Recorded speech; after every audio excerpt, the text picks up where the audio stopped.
ధర్నా చౌక్ ను ఎత్తేయవద్దంటున్నారు JAC chairman Kodandaram. Indira park దగ్గర ఉండేటోళ్లతోని ఎలాంటి లొల్లి లేదని చెప్తున్నారు.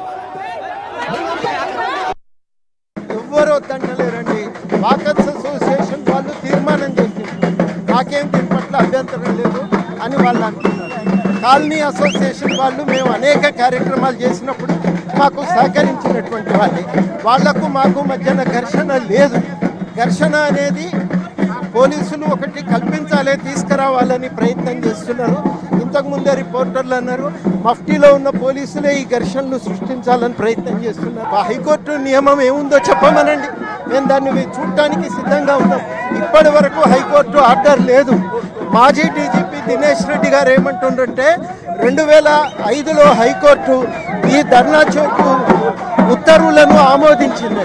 అనేక పర్యాయాలు కేసులు వేసిన పోలీసుల సూచన మేరకు దాన్ని ఆమోదించింది. కాబట్టి ఒక సెమీ జ్యుడిషియల్ ఆర్డర్ ద్వారా ధర్నా చౌక్ ఏర్పాటు.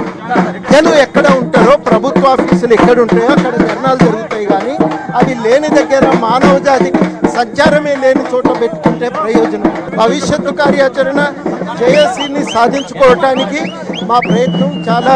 ఈ ధర్నా చౌక్ను సాధించుకోవటానికి ఇవాళ ఒక విజయం సాధించినాం. ప్రపంచానికి అర్థమైంది ఇక్కడ నిరసన హక్కు అణిచివేయబడుతున్నదని. ఇవాళ గవర్నమెంటే టెంట్లేసి కుర్చీలేసి మైకు పెట్టి పర్మిషన్ ఇచ్చింది. భవిష్యత్తులో కూడా ఇదే రకంగా అనుమతిని ఇస్తుందనే ఆశతో ఉన్నాం. ఇవాళ ఇవ్వటం ఏంటంటే కుటితంగా గవర్నమెంట్ ఒక విభజన తీసుకురావాలి ప్రజల మధ్య అనే ఒక ప్రయత్నం చేస్తుంది.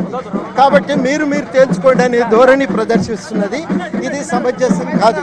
మేము ప్రభుత్వానికి ఏం చెప్తున్నామంటే ఏ సమస్యలనైనా అఖిల పక్షాన్ని పిలిచి చర్చించి సామరస్యపూర్వకంగా పరిష్కరించమని అడుగుతున్నాం. దాన్ని వదిలిపెట్టి ఈ రకంగా చిచ్చు పెట్టే ప్రయత్నం గవర్నమెంట్ చేయటం, పోలీసు అధికారులే చేయటం అనేది చాలా అన్యాయం. ప్రత్యక్షంగా